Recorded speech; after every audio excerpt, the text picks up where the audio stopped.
Hi, I'm Yellow Sleeves, and today I want to share a story with you and also share a few thoughts about meeting your heroes and why you should or you shouldn't do that. Now, a couple of years ago, in May of 2023, I went to a little gig in Glasgow, Scotland. The band I was going to see is called Welshly Arms, and if you're not familiar with their work, they're a blues rock band from Cleveland, Ohio in the US of A, and I don't think blues rock band really best describes what they do because they're a very soulful band and they're also quite more eclectic than that. They're mixing elements of blues and rock and soul and R&B and pop, and they fuse them all together in this little thing that, as far as I'm concerned, sounds pretty darn awesome. The gig was taking place at this little venue called King Tut's Wawa Hut. It's a lovely venue. They do a lot of live music there. It's a pretty well-established and well-respected venue in Scotland, and I thought it was one of the better venues that this gig could have happened in. This gig in Glasgow was part of their Bad Decisions tour, which took place at the end of 2022 for the US leg and also early-ish 2023 for the European leg. So let's talk a little bit about the show. As I said, the venue was pretty great and I was in fairly early with one of my friends and we were both lucky enough to be pretty front and center. We were first row right next to the barriers in front of the stage, so we had a very good look at the whole show, and let me tell you what a show it was. The show started really strong. They came on stage and they absolutely owned the place. They brought so much energy and so much passion and so much drive, and despite it being towards the end of their European leg of the tour and them having a lot of different shows, they had every right to be tired at that point, but they just absolutely rocked the place. The setlist was a very good combo of both older material and some of the newer material as well from the, at the time, new album. And it just felt like they found a very good mix of songs that could please pretty much everyone in the room and keep everyone excited and into the whole gig. All the way through, it was really high energy rock and roll, and despite some of their studio material being a little bit softer in its production, I think live they just have so much energy and so much passion that it just turns the show into a pretty high energy rock and roll show. Towards the latter half of the show, they actually did a cover of Rage Against the Machine's Bulls on Parade, which was sung by Brie Bryant, and she is such an amazing singer, absolute powerhouse, and she did such a great job with the song. Part of the crowd didn't recognize the song at first, and part of the crowd, myself included, were absolutely buzzing with the fact that this song was so unexpected, and it's such an awesome song as well, and they've done it proper justice as well, which was just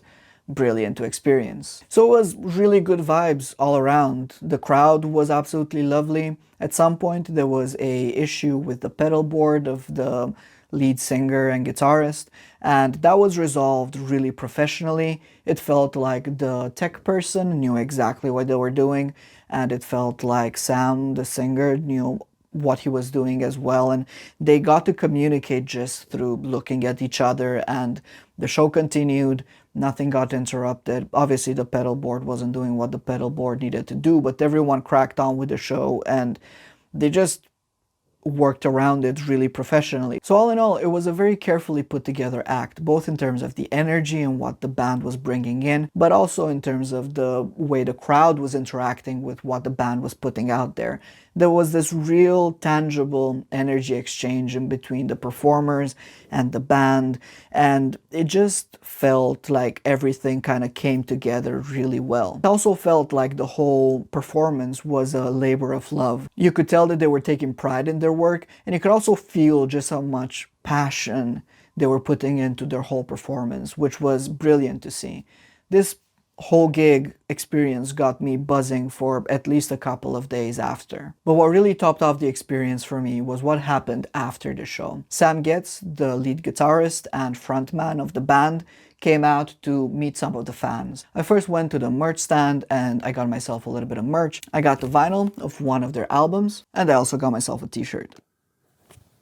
And I went to queue to get to meet Sam. And because I was pretty far back in the queue and the space was reasonably small, I got to actually see quite a lot of the interactions Sam had with the fans. What I can say with a lot of conviction is that throughout all of the interactions I've observed between Sam and the fans is that he was consistently, with every single person there, very friendly, very approachable, very kind, very patient, and just very generous with his time. He wasn't rushing anyone, he was taking his time with every single person, and it felt like he was putting in an actual effort to have a real and genuine connection with every single person he was chatting to. As I said, this was in their latter part of their tour.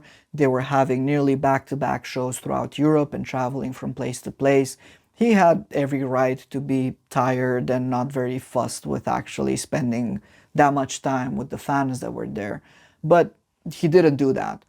And none of the interactions I observed felt transactional or inauthentic in any way. Everything just felt like a real attempt at connecting with another person. One of the examples is that there was this man right in front of me, and once he got to Sam and they got to chat a little bit, this man told Sam that his daughter was living in one of the cities Welshly Arms were about to perform in one of the last 3 dates that they still had in the European tour, and she was studying there and she was about to go to that show. And he asked Sam if he would be so kind as to record a small video just to say hi to the man's daughter and wish her good luck with her exams and say, hey, I know you're coming to this show, come and say hi, that sort of a thing.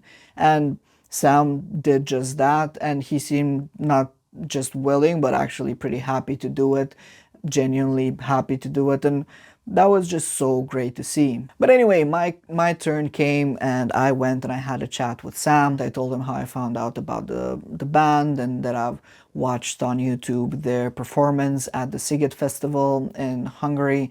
And if you've not seen that and if you like Welshly Arms, I would very much recommend that video. It is such an amazing live performance, and just the energy on that stage was brilliant. And once I saw that video, I was like, these guys are probably so good live regardless of the size of the stage, and I was so correct in my assumption because they absolutely kicked ass in King Tut's. But anyway, I was fanboying pretty hard. I was just there being like, oh, thanks for coming to Edinburgh. Oh, wait, no, we're not in Edinburgh, we're in Glasgow, whoops. And then we chatted about how we got there, whether we took the car or the train or whatever. Anyway, it was a very pleasant interaction and we took a photo. And once I was done with the photo, I just went off to do whatever.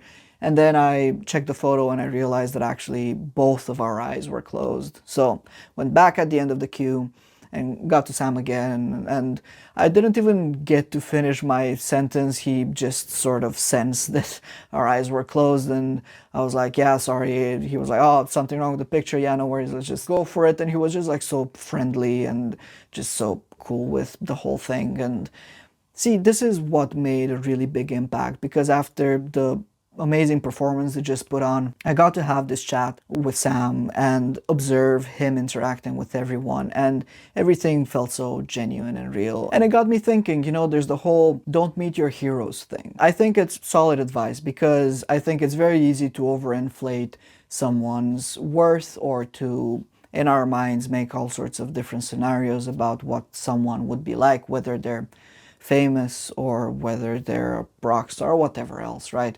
And meet them and it being disappointing to an extent because they don't live up to whatever expectations we set up in our own minds. Maybe rather than not meeting your heroes, what instead we should be doing is choose better heroes. I didn't go into this interaction with Sam thinking this guy's my hero, but after seeing him do his thing both on and off the stage, it just made me feel and think, especially as someone who dabbles in music making and things, that if I were a touring artist and if I had somewhat of a following, I think that would be such an amazing example for me to take from. And I really hope I would be able to carry myself with just as much kindness and patience and generosity as he did there, and that left a really lasting impact on me, and it gave me something to aim for were I to ever be in that sort of a scenario. Now look, I don't know if that's the way Sam always carries himself, whether this is the norm for him or if this was one of the better days, and I only have a sample size of one, and I didn't go digging on the internet for similar stories or opposing views or whatever. At the end of the day, it's all allegorical and it's all hearsay, including my own story, so I'd take everything I say with a pinch of salt. But something else that we should aim to do besides just choosing better heroes is maybe we should only put someone on a pedestal after we've interacted with them or after we've seen them interacting with other people and we get to know them a little better. People we've seen doing their thing and being in their own element, and just make a more informed decision as to who we should or shouldn't be putting on a pedestal. Especially in this day and age, it's very easy to put someone on the pedestal and then it turns out that they've done something utterly stupid and they have this sort of a public fall from grace, right? And especially in a society and in a world where being individualistic and being driven by this sort of craving of instant gratification, being kind and patient and generous, whether it's with your time or with something else, that's all really punk rock. And that's all really anti-establishment and anti-norm, isn't it? And I think we should all strive to be a little bit more like that. But anyway, let me ask you the question. Have you ever met any of your pre-existing heroes? Or did someone you meet become one of your heroes? Did you have any positive experiences? Did you have any negative experiences? What do you think of the whole don't meet your heroes thing? Did your hero slap somebody during the Oscars? I'm really keen to hear from you. Anyway, that's it for today. If you're interested in any more music-related content, such as music writing or recording or gear reviews or storytelling like today's episode was, please consider subscribing. That is genuinely the best way to support this channel. And until next time, have a good one.